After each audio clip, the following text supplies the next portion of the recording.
NCERT syllabus 9th standard chapter 2 polynomials exercise 2.3 அதே first sumோட continuation தான். இதில் third subdivision பார்த்தீங்கன்னா ஈஸி தான். இந்த பாலினாமியலை எக்ஸால் டிவைட் பண்ணோம் அப்படின்னு சொல்லிட்டு ஸோ அதை ட்ரை பண்ணி பாருங்கள். ஸோ அடுத்தது பார்த்தீங்கன்னா ஃபோர்த் சப்டிவிஷன் அதே பாலினாமியலை எக்ஸ் ப்ளஸ் பையால் நம்ம டிவைட் பண்ணணும். இப்போ நார்மலாக எக்ஸ்ன்னு கொடுத்தாங்கன்னா நம்ம போட்டுடலாம், கூட ஒரு டேர்ம் இருக்கிறதுனால கொஞ்சம் கேர்ஃபுல்லாக எடுத்து போடணும். ஸோ சேம் ப்ராசஸ், உங்களுக்கு பவருடைய வேல்யூ டிசெண்டிங் ஆர்டரில் இருக்குதான்றதை செக் பண்ணுங்கள். இது ஒரே கொஸ்டின்ன்றதுனால எல்லாத்துக்கும் சேமாக தான் இருக்கும். இன்கேஸ் எக்ஸாமில் மாறி கொடுக்கும்போது பவர்ஸை செக் பண்ணிவிட்டு அதுக்கப்புறமா ப்ரொசீட் பண்ணுங்கள். ஒருவேளை ஏதாவது டேர்ம் மிஸ் ஆயிருந்ததுன்னா அந்த பவர், அதாவது ஃபார் எக்ஸாம்பிள் எக்ஸ் டேர்ம் இல்லை அப்படின்னா அதுக்கு பதிலாக 0x சொல்லிட்டு போட்டு ப்ரொசீட் பண்ணும்போது மிஸ்டேக் வராமல் இருக்கும். ஸோ ஃபர்ஸ்ட் ப்ராசஸ் நம்ம ஏற்கனவே சொன்ன மாதிரி தான். இங்கே உள்ளே இருக்கக்கூடிய மொதல் வேல்யூவையும் இங்கே வெளியே இருக்கக்கூடிய மொதல் வேல்யூவையும் எடுத்து டிவைட் பண்ணும். ஸோ அப்படி டிவைட் பண்ணால் நமக்கு என்ன கிடைக்கும்னா, ஏற்கனவே சொல்லியிருக்கிறேன், டிவிஷனில் பேஸ் சேமாக இருந்தால் அதை 1 டைம் போடுங்க, பவர்ஸை சப்ட்ராக்ட் பண்ணுங்கள். அப்போ 3, இங்கே பவர் எதுவுமே இல்லைன்னா 1ன்னு சொல்லிட்டு அர்த்தம். ஸோ 3ல் 1 போச்சுன்னா என்ன வரும்னு பார்த்தீங்கன்னா 2. ஸோ வந்த ஆன்சரை இந்த இடத்துல கோஷன்ட்டு மேலே எடுத்து எழுதுங்க. ஸோ தட் இஸ் லாஸ்ட்டில் x2, அதாவது x2 போட்டிருக்கோம், அதால் சைடில் இருக்கிற நம்பரை மல்டிப்ளை பண்ணி உள்ளே எடுத்து போடணும். ஸோ ப்ளஸ் இன்டூ ப்ளஸ் என்ன தான் வரும்னு பார்த்தீங்கன்னா ப்ளஸ்ஸு. மோஸ்ட்டாக இந்த ஃபர்ஸ்ட் டேர்ம் பார்த்தீங்கன்னா same simple with same power value number எல்லாமே ஒரே மாதிரியே தான் வரும். அடுத்தது பாருங்கள், x2ஆல் அதை மல்டிப்ளை பண்ணிவிட்டேன், திரும்ப x2 இன்ட்டு பை, அதாவது ஃபஸ்ட்டு சிம்பிளை மல்டிப்ளை பண்ணிக்கோங்க. ரெண்டுமே பாசிட்டிவ்ன்றதுனால பாசிட்டிவ் சிம்பிள் வந்துடும். பை இன்ட்டு x2 என்ன வரும்னு பார்த்தீங்கன்னா பை x2ன்னு சொல்லிட்டு வரும். ஸோ இதுக்கு என்ன பண்ணணும்னு பார்த்தீங்கன்னா சிம்பிள்ஸை மாற்ற போகிறோம். ஸோ ப்ளஸ்ன்னா மைனஸு, ப்ளஸ்ன்னா மைனஸ். ஸோ மாற்றிட்ட பிறகு என்ன பண்ணலாம்னு பார்த்தீங்கன்னா ஃபர்ஸ்ட் டேர்ம் கண்டிப்பாக கேன்சல் ஆயிரும். இப்போ இது பார்த்தீங்கன்னா நம்பராக இருந்ததுன்னா ஈஸியாக நம்ம கேன்சல், அதாவது சப்ட்ராக்ட் பண்ணி போட்டுடலாம். இங்கே நம்பர் இல்லாமல் ஒரு கான்ஸ்டன்ட், அதாவது வந்துட்டு பையன்ற மாதிரி இருக்கிறதுனால அப்படியே தான் வச்சுக்க முடியும். ஸோ இங்கே என்ன இருக்குதுன்னு பார்த்தீங்கன்னா +3, அதாவது 3ன்னு போடலாம் இல்லைங்களா. ஸோ இங்கே மாற்றின சிம்பிளை தான் எடுத்துக்கணும். ஸோ என்ன பண்ணணும்னு பார்த்தீங்கன்னா -π, நம்ம x2, அதாவது இங்கே என்ன வேரியபிள் இருக்குதோ அதை ஒரு தடவை எடுத்து எழுதுவோம். இப்போ இங்கே 2 டேர்ம் இருக்கிறதுனால பிராக்கெட் போட்டுட்டு அதை x2 அப்படின்னு சொல்லிட்டு எடுத்து எழுதுங்க.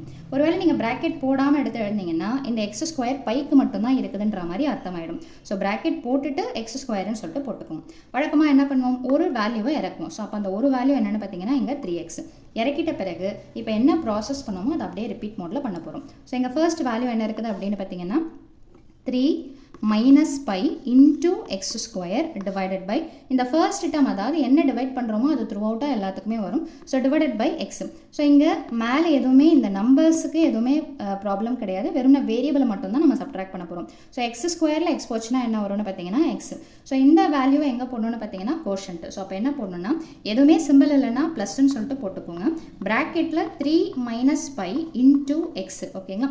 இப்போ லாஸ்ட்டாக என்ன போட்டோமோ அதை சைடில் இருக்கிறதோட என்ன பண்ணணும்னு பார்த்தீங்கன்னா மல்டிப்ளை பண்ணி உள்ள எடுத்து போடணும். ஸோ இப்போ பொறுமையாக கால்குலேட் பண்ண போகிறோம். ஸோ இந்த ஃபர்ஸ்ட் டேர்ம் பிரச்சனை இல்லை, இங்கே என்ன இருக்குதோ கன்ஃபார்மாக அதே தான் வரும். ஸோ 3 -πன்னு இருக்குது, இங்கே வேறு எதுவுமே எக்ஸுக்கு பக்கத்தில் இல்லை. ஸோ ஃபஸ்ட்டு அதை எடுத்து போட்டுப்போம். போட்டாச்சுங்களா. அடுத்தது x இன்ட்டு எக்ஸ் என்ன வந்துடும்னு பார்த்தீங்கன்னா x2. நெக்ஸ்ட்டு செகண்ட் டேர்ம் எடுத்து போட போகிறோம். ஸோ அப்போ ப்ளஸ் இன்ட்டு ப்ளஸ் என்ன வந்துடும்னு பார்த்தீங்கன்னா ப்ளஸ்ஸு. இப்போ இந்த மல்டிப்ளிகேஷனை ரஃபில் ஒர்க் அவுட் பண்ணிவிட்டு ஆன்சரை மட்டும் இந்த இடத்துல எழுதுங்க. ஃபுல்லாக உள்ளே எடுத்துகிட்டு போய் மல்டிப்ளை பண்ணுறது பெட்டர் சாய்ஸு. இல்லைன்னா கூட நீங்கள் ஏதாவது இடத்துல நீங்கள் ஃபுல்லாக உள்ளே எடுத்துகிட்டு போய் பண்ணுறது தான் ஈஸியாக இருக்கும். ஓகேங்களா. ஸோ இப்போ என்ன அப்படின்னு பார்த்தீங்கன்னா உள்ளே எடுத்துகிட்டு போகிறீங்க, அதாவது 3 -πயையும் பையையும் மல்டிப்ளை பண்ணணும். ஸோ 3 -π into π மல்டிப்ளை பண்ணால் என்ன வரும் சொல்லுங்கள் பார்க்கலாம். 3 into π is 3π -π into π என்ன வந்துடும்னு பார்த்தீங்கன்னா π².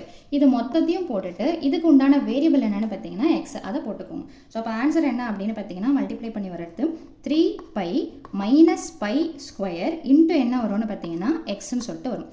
இப்போது இந்த டேர்ம் இவ்வளோ பெருசாக போகுது இல்லைங்களா. ஸோ அப்போ இந்த பை பார்த்தீங்கன்னா அதுக்கு டிஸ்டர்ப்டாக இருக்கும். ஸோ நீங்கள் அப்போ இந்த சம்ம வந்ததுன்னா என்ன பண்ணுறீங்கன்னா கொஞ்சம் கேப் விட்டு தள்ளி எடுத்து போட்டுக்கோங்க. ஓகேங்களா. ஸோ இப்போ சிம்பிளை மாற்றுங்க. ஸோ மைனஸ்ன்னு சொல்லிட்டு வந்துடும். நீங்கள் மல்டிப்ளை பண்ணுறது பெட்டர் சாய்ஸ். அப்படியே வச்சுக்கிட்டிங்கன்னா நீங்கள் மிஸ் பண்ணுறதுக்கு வாய்ப்புகள் இருக்குது. ஸோ அப்போது இந்த டேர்ம் கேன்சல் ஆயிடும். இப்போது இதை சப்ட்ராக்ட் பண்ண போகிறோம். சப்ட்ராக்ஷனும் நீங்கள் ரஃபில் ஒர்க் அவுட் பண்ணிவிட்டு ஆன்சர் இங்கே எடுத்து எழுத போகிறோம். இந்த எக்ஸுன்றத நோ மேட்டர், அதை லாஸ்ட்டில் அப்படியே எடுத்து எழுதிக்கிட்டால் போதும். இப்போ இங்கே என்ன சிம்பிள், என்ன நம்பர் இருக்குது, 3ன்னு இருக்குதுங்களா. ஸோ மைனஸ்ன்றது இதுக்கும் வரும் இதுக்கும் வரும். அப்படின்னா இங்கே என்ன சிம்பிள் இருக்குதோ அதுக்கு அப்படியே ஆப்போசிட்டாக மாறும். +3πனா -3πன்னும் மைனஸ் இன்ட்டு மைனஸ் என்ன வந்துடும்னு பார்த்தீங்கன்னா +π² வரும். இப்போது நிறைய பேர் என்ன பண்ணிடுவாங்கன்னு பார்த்தீங்கன்னா இது 3ல் 3 போச்சுன்னா 0. கண்டிப்பாக கிடையாது. ஏன்னா இது பையன்ற டேர்ம் இருக்குது, இது பையே இல்லாத term. So it is unlike டேர்ம்ஸ்னு சொல்லிட்டு சொல்லுவோம். ஒரே வேரியபிள் இருந்தால் மட்டும்தான் அது லைக் டேர்ம்ஸ். ஸோ அப்போ என்ன ஆன்சர் வருதோ அதை அப்படியே எடுத்து எழுதிட்டு பக்கத்தில் எக்ஸ்ன்றதை மட்டும் போட்டுக்கும். ஸோ அப்போ ஆன்சர் என்னென்னு பார்த்தீங்கன்னா 3 -3π ப்ளஸ் பை ஸ்கொயர் இன்ட்டு என்னென்னு பார்த்தீங்கன்னா இந்த வேரியபிளை போட மறக்காதீங்க. For example 5x minus 3x பண்ணால் என்ன கிடைக்குது, 2ன்னு போட்டுட்டு எக்ஸை ஒரு தடவை எடுத்து எழுதுறோம் இல்லைங்களா, அந்த கான்செப்ட் தான். இதையும் சப்ட்ராக்ட் பண்ணிவிட்டு அந்த எக்ஸ்ன்றது ஒரு தடவை எடுத்து எழுதிக்கணும். அப்புறம் லாஸ்ட்டில் என்ன அப்படின்னு பார்த்தீங்கன்னா நம்ம என்ன போடணும்னு பார்த்தீங்கன்னா ப்ளஸ் பை. எனக்கு இடம் இல்லை அதனால நான் அப்படி போட்டிருக்கிறேன். நீங்கள் ரஃபாக வந்துட்டு தனியாக ஒரு பேப்பர்லையோ அல்லது கீழேயோ ஒர்க் அவுட் பண்ணி போட்டிங்கன்னா உங்களுக்கு இந்த இடத்துல ஸ்பேஸ் கிடைக்கும் போடுறதுக்கு. ஓகேங்களா. ஸோ அடுத்தது இறக்கின பிறகு திரும்ப என்ன பண்ணும், இந்த ஃபஸ்ட்டு டேர்மோட என்ன பண்ணணும்னு பார்த்தீங்கன்னா ஃபஸ்ட்டு டேர்மாவது டிவைட் பண்ணும். ஸோ அப்போ டிவைட் பண்ணால் என்ன கிடைக்கும் சொல்லுங்கள் பார்க்கலாம். 3 மைனஸ் 3π ப்ளஸ் பை ஸ்கொயர், பக்கத்தில் எக்ஸ் இருக்குது மறக்காதீங்க. அதே மாதிரி ஃபஸ்ட்டு டேர்ம் எல்லாத்துக்குமே எதால் டிவைட் பண்ணியிருக்கிறோன்னு பார்த்தீங்கன்னா இந்த வெளியே இருக்கக்கூடிய ஃபஸ்ட்டு டேர்ம் தட் இஸ் எக்ஸால் டிவைட் பண்ணியிருக்கிறோம். அந்த எக்ஸை போடுங்க. மேலே இருக்கிற எக்ஸுக்கு கீழே இருக்கிற எக்ஸு கேன்சல். ஸோ அப்போது வந்திருக்கிற டேர்மை எங்கே போடணும்னு பார்த்தீங்கன்னா கோஷன்ட், அதாவது மேலே எடுத்து போடணும். ஸோ வந்திருக்கிற டேர்ம் என்னென்னு பார்த்தீங்கன்னா எதுவுமே சிம்பிள் இல்லை அப்படின்னா என்ன போடுவீங்கன்னு பார்த்தீங்கன்னா ப்ளஸ்ன்னு சொல்லிட்டு எடுத்து போடுவீங்க. ஸோ என்ன டேர்ம் வந்திருக்குதோ அதை ப்ராக்கெட்டில் எடுத்து எழுதுங்க. ஸோ 3 மைனஸ் என்ன வரும்னு பார்த்தீங்கன்னா 3π, அடுத்தது பார்த்தீங்கன்னா ப்ளஸ் பை ஸ்கொயர், அவ்வளோதான் வரும். எக்ஸ் வராது. ஓகேங்களா. ஏன்னா எக்ஸும் என்ன ஆயிடுச்சுன்னு பார்த்தீங்கன்னா கேன்சல் ஆயிடுச்சு. ஸோ இப்போது இதை நம்ம என்ன பண்ண போகிறோம்னு பார்த்தீங்கன்னா லாஸ்ட்டாக போட்ட டேர்ம் எடுத்து இந்த சைடில் இருக்கிறதோட மல்டிப்ளை பண்ண போகிறோம். எக்ஸ் இன்ட்டு இந்த டேர்ம் பண்ணிங்கன்னா என்ன வரும், இந்த டேர்மோட அப்படியே ஜஸ்ட் எக்ஸ் மட்டும் சேரும். அதாவது இந்த ஃபஸ்ட்டு டேர்ம் அப்படியே ரிப்பீட் மோடில் வந்துருங்களா. ஸோ அப்போ என்ன வரும்னு பார்த்தீங்கன்னா 3 minus 3π plus pi square into எக்ஸ்ன்னு சொல்லிட்டு வந்துடும். ஓகேங்களா. ஸோ நெக்ஸ்ட் ஸ்டெப் பாருங்கள். இப்போது இந்த ப்ளஸ் பை, இப்போது இந்த டேர்மையும் இதையும் நான் மல்டிப்ளை பண்ண போகிறேன். விச் இஸ் இந்த லாஸ்ட்டாக போட்ட இந்த டேர்மையும் பையையும் மல்டிப்ளை பண்ணணும். என்ன பண்ணலாம், பையை அப்படியே ஜஸ்ட் எல்லாத்தோடையும் சேர்த்துக்கிட்டே வாங்க. ஸோ அப்போ என்ன பண்ணலாம் அப்படின்னு பார்த்தீங்கன்னா 3 இன்ட்டு பை என்ன வந்துடும்னு பார்த்தீங்கன்னா 3π, அடுத்தது பார்த்தீங்கன்னா மைனஸ் இன்ட்டு ப்ளஸ் என்ன வந்துடும்னு பார்த்தீங்கன்னா மைனஸ் 3π இன்ட்டு பை. அப்போ என்ன வந்துடும் 3 பை எத்தனை தடவை வருதுன்னு பார்த்தீங்கன்னா 2 டைம்ஸ் வரதுனால 3π ஸ்கொயர்னு சொல்லிட்டு வந்துடும். அடுத்தது ப்ளஸ் இன்ட்டு ப்ளஸ் என்ன வந்துடும்னு பார்த்தீங்கன்னா ப்ளஸ்ஸு பை ஸ்கொயர்னு இருக்குது, அதோட ஒரு பையை சேர்த்திங்கன்னா என்ன வரும்னு பார்த்தீங்கன்னா பை கியூப். ஸோ இதுதான் இந்த டேர்மையும் மல்டிப்ளை பண்ணி கிடைக்கக்கூடிய ரிமைனிங் டேர்ம். இப்போ இதை நம்ம என்ன பண்ணணும்னு பார்த்தீங்கன்னா சிம்பிளை மாற்றணும். இது மொத்தத்துக்கும் சேர்த்து சிம்பிள் என்னென்னு பார்த்தீங்கன்னா ப்ளஸ். அதே மாதிரி இது மொத்தத்துக்கும் சேர்த்து என்ன சிம்பிள் அப்படின்னு பார்த்தீங்கன்னா இப்படி ப்ராக்கெட் வேணால் போட்டுக்கோங்க.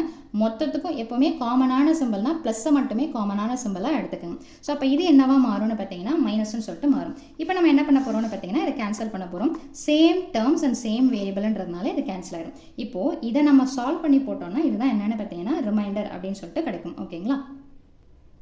ஸோ அந்த கொஸ்டினில் பார்த்தீங்கன்னா லாஸ்ட் வேல்யூ 1ன்னு இருக்கும், பை கிடையாது. ஸோ அதை நான் ரீப்ளேஸ் பண்ணி எழுதியிருக்கிறேன். ஸோ இப்போ நம்ம என்ன பண்ண போகிறோம்னு பார்த்தீங்கன்னா இதை வச்சு நம்ம ரிமைண்டரை கண்டுபிடிக்க போகிறோம். ஸோ 1 இங்கே மைனஸ் இருக்கிறதுனால இங்கே எல்லாத்துக்கும் உள்ள இந்த ப்ராக்கெட்டுக்கு முன்னாடி மைனஸ் வந்தாலே என்ன அர்த்தம்னு பார்த்தீங்கன்னா உள்ளே இருக்கிற எல்லாத்துக்குமே சிம்பிளை மாற்றி எடுத்து எழுதணும். அப்போ ப்ளஸ் 3πனா என்ன வந்துடும்னு பார்த்தீங்கன்னா மைனஸ் 3π, மைனஸ் 3π ஸ்கொயர்னா என்ன வந்துடும்னு பார்த்தீங்கன்னா ப்ளஸ் 3π ஸ்கொயர், ப்ளஸ் அப்படின்னா என்ன வந்துடும்னா மைனஸ் பை கியூப். ஸோ நம்மளுடைய ரிமைண்டர் என்ன அப்படின்னு பார்த்தீங்கன்னா 1 minus 3π plus 3π square minus pi cube. So அவ்வளோதான் இந்த சம்மோட சொல்யூஷன். தேங்க்யூ.